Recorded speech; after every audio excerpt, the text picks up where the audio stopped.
जरा सोचिए, आपके सर के ऊपर इस वक्त हजारों लाखों टन पानी हवा में मौजूद है।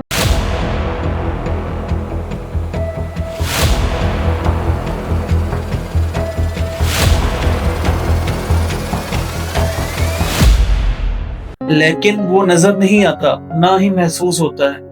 और जब वो पानी नीचे गिरता है तो उसे हम बारिश कहते हैं। लेकिन यहाँ पे सवाल ये है कि वो पानी इतना ऊपर गया कैसे, और बादल इतने वजनी होने के बावजूद नीचे क्यों नहीं गिरते, और क्लाउड्स इतने हल्के होकर भी हमारे ऊपर क्यों नहीं गिरते, जबकि एक क्लाउड का जो एक एवरेज वेट होता है वो नियर अबाउट 1 बिलियन किलोग्राम से भी ज्यादा होता है। अगर मैं आपको कहूं कि एक बारिश का कतरा जो अभी आपके चेहरे पे गिरा वो करोड़ों साल पुराना है, तो क्या आप यकीन करेंगे?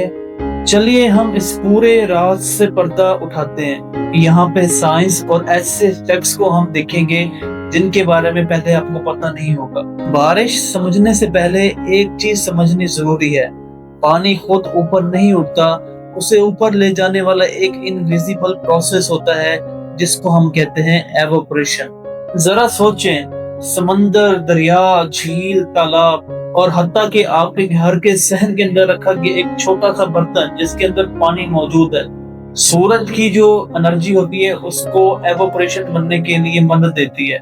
इन सब जगहों से पानी एवोपरेट होके हवा के अंदर शामिल हो रहा है। सूरज की जो गर्मी होती है वो पानी को इतनी एनर्जी दे देती है कि पानी के मॉलिक्यूल्स हवा के अंदर एवोपरेट होना शुरू हो जाते हैं और हवा के अंदर मिक्स हो जाते हैं। ये प्रोसेस इतना स्लो होता है कि ये नोटिसेबल नहीं होता, लेकिन ये हर वक्त हो रहा होता है। एक एवरेज कंसेप्ट के मुताबिक, सर्वे के मुताबिक तकरीबन एक दिन के अंदर समंदर से 1000 क्यूबिक किलोमीटर पानी जो है वो हवा के अंदर एवोपरेट हो जाता है। और ये इतनी पानी की क्वांटिटी है कि अगर मैं आपको इस तरह बताऊं कि अगर किसी एक सिटी, फॉर एग्जांपल कराची को हमने डुबाना हो तो हम कई दफा उसको डुबा सकते हैं। इस पानी की मिकदार इतनी ज्यादा होती है। पानी के ये बुखारात आहिस्ता आहिस्ता हवा के अंदर शामिल होते जाते हैं और ऊपर चले जाते हैं। जैसे ही ये ऊपर का अपना फासला तय करते हैं और जितना ये ऊपर जाते जाते हैं तो ये ज्यादा से ज्यादा ठंडे हो जाते हैं। और यहाँ से कहानी की शुरुआत होती है। जब गर्म नमी वाली हवा ऊपर उठती है और ठंडी हवा से मिलती है तो एक प्रोसेस होता है जिसे हम कंडेंसेशन कहते हैं, यानी वाटर वेपर वापस छोटे छोटे पानी के कतरों में बदलने लगते हैं। लेकिन यहाँ एक इंटरेस्टिंग बात है, पानी अपने आप कंडेंस नहीं होता, उसको एक प्रोसेस की जरूरत होती है जिसको साइंटिस्ट कंडेंसेशन न्यूक्लियाई कहते हैं। ये होते हैं हवा में मौजूद छोटे छोटे ज़रात, जैसे डस्ट पार्टिकल्स हो गए, नमक के पार्टिकल्स हो गए, धुआं हो गया या कोई भी पोलन्स। हर क्लाउड ड्रॉपलेट के बीच में एक ऐसा छोटा सा पार्टिकल जरूर होता है। इसका मतलब यही है कि अगर हवा के अंदर डस्ट पार्टिकल्स मौजूद नहीं है तो बादल नहीं बनते, क्योंकि कंडेंसेशन का जो प्रोसेस होता है वो बहुत ज्यादा मुश्किल हो जाता है। बादल बनने के लिए भी हवा के अंदर डस्ट और थोड़ी गंदगी का होना जरूरी होता है ना। इंटरेस्टिंग बात, ये लाखों करोड़ों पानी के कतरे जब हवा में आपस में ये टकराते हैं तो ये तैरते रहते हैं। इनका साइज इतना कम होता है कि इंसानी बाल से भी बहुत ज्यादा बारीक होते हैं। यही कतरे जब मिल जाते हैं तो हमें क्लाउड्स की शक्ल में नजर आना शुरू हो जाते हैं। क्या आपने कभी सोचा है, एक छोटा सा हल्का सा जो बादल आपको आसमान पे नजर आ रहा होता है, इसका वजन कई हाथियों के वजन के बराबर होता है, लेकिन कभी आपने सोचा ये गिरता क्यों नहीं है? कि इतने छोटे छोटे कतरे होते हैं जिनका फॉलिंग प्रेशर जो होता है वो as compared to the wind pressure कम होता है।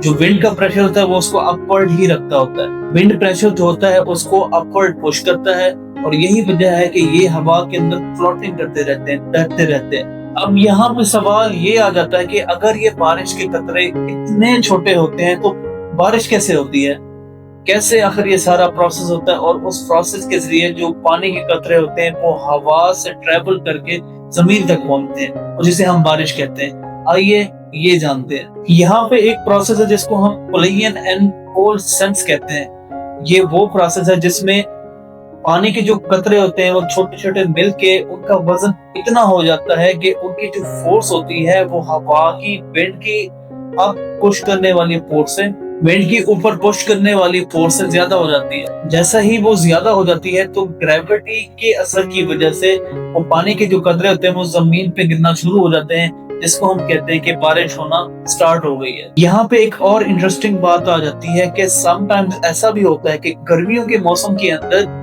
बारिश से पहले बर्फ आना शुरू हो जाती है, जिनको हम ओले कहते हैं। आखिर ये कैसे होता है? जी हाँ, क्लाउड्स के ऊपर वाले हिस्से में टेम्परेचर इतना कम होता है कि कतरे जमकर छोटी छोटी आइस क्रिस्टल बना लेते हैं। ये क्रिस्टल एक दूसरे से मिलते हैं और जब नीचे गिरते हैं तो रास्ते में गर्म हवा की वजह से पिघल जाते हैं और पानी की शक्ल में हम तक पहुंचते हैं। इसका ये मतलब है कि जो पानी के कतरे आपके चेहरे के ऊपर, आपके जिस्म के ऊपर गिर रहे हैं, हो सकता है कि यहाँ तक पहुंचने से पहले वो बर्फ की शक्ल में थे।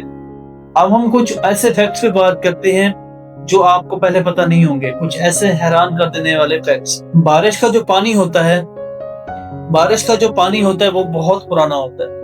करोड़ों साल पहले जो इस जमीन पे पानी की क्वांटिटी मौजूद थी, अभी भी वही क्वांटिटी मौजूद है। इसके पीछे जो साइंस काम करती है वो यही है कि पानी एक साइकिल को ही फॉलो कर रहा होता है, यानी कि समंदरों से, तालाबों से एवोपरेट होके हवा में जाता है, हवा में वो बादल बन जाते हैं, बादल से फिर वो जो बारिश होती है फिर वो जमीन पे आकर उसी क्वांटिटी के अंदर शामिल हो जाता है। जब भी बारिश होती है और कोई भी पानी का कतरा जब आपके हाथ पे गिरता है या आपके जिस्म पे गिरता है, हो सकता है वो कतरा बहुत पुराना हो, इतना पुराना हो कि किसी डायनासोर के जमाने में भी वो मौजूद। हर बारिश का कतरा गोल्डन बॉल जैसा नहीं होता। कार्टून हमें हमेशा ऐसा ही दिखाते हैं कि कतरा टीयर ड्रॉप शेप में होता है, ऊपर पतला नीचे गोल, लेकिन हकीकत में ऐसा नहीं होता। असल में छोटे कतरे परफेक्ट गोल स्फीयर होते हैं और बड़े कतरे गिरते वक्त हैमबर्गर बन जाते हैं। बारिश की स्मेल का भी एक नाम है। जब बारिश हो जाती है जो जमीन से एक स्पेसिफिक स्मेल आ रही होती है उसको हम पेट्रीकोर कहते हैं। ये स्मेल बेसिकली जमीन के अंदर मौजूद बैक्टीरिया और प्लांट्स के निकलने वाले ऑयल के केमिकल रिएक्शन से जो है होती है। ये स्मेल जमीन के अंदर मौजूद बैक्टीरिया और जो पौधों के अंदर ऑयल होता है उनके केमिकल रिएक्शन के बिहाव में पैदा होती है। जैसे ही पानी जो है इनसे टकराता है तो ये खुशबू आना स्टार्ट हो जाती है। दुनिया में आज तक सबसे ज्यादा जो बारिश हुई है वो इंडियन ओशन में हुई है, जिसका रिकॉर्ड 24 घंटे के अंदर 1.8 मीटर था। और ये इतना पानी है कि शहरों के शहर भी इसमें डूब सकते। और कुछ ऐसी जगह होती हैं जहाँ पे बारिश बिल्कुल नहीं होती। चिली का अटकामा डेजर्ट एक ऐसी जगह है दुनिया में जहाँ पे बहुत ज्यादा खुश्की होती है। यहाँ कुछ इलाकों में सालों साल बारिश का एक कतरा तक नहीं गिरा। दुनिया का जितना भी निजाम है, वो एग्रीकल्चर हो गया, वो लिविंग थिंग्स के लिए हो गया, वो सारा कुछ बारिश पे ही डिपेंड कर रहा होता है। बारिश बेसिकली वाटर साइकिल को ही डिफाइन कर रही होती है। जिस तरह पहले बताया मैंने आपको कि पानी जो है वो समंदरों से हवा के अंदर, हवा से बादल बनते हैं, बादल से दोबारा वो पानी जमीन के अंदर आता है with the help of gravity force.